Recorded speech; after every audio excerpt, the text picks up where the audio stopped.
Apple has introduced a new feature to FaceTime called SharePlay, allowing you to enjoy movies, shows, and music with your friends through FaceTime calls.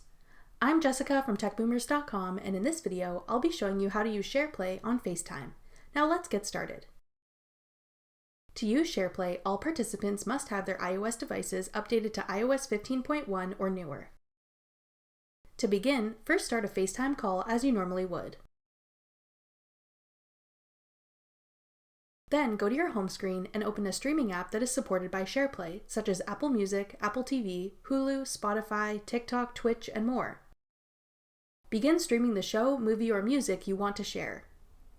SharePlay will likely start automatically, but if prompted, select Play for everyone. The other people on the call may need to tap Join SharePlay to see what you're sharing. Note that many apps that support SharePlay require a subscription to use. The other people on the call must also have the app installed in order to join SharePlay. Playback controls will be shared between everyone on the call, so anyone participating in the SharePlay can pause, play, rewind, or fast forward. Your caption and volume settings remain individual.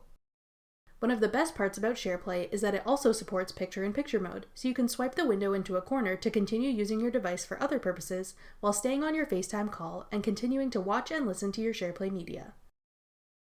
That's all it takes to use SharePlay on FaceTime calls. Thanks for watching.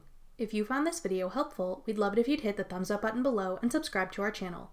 We put out great new tech tutorials like this one every week.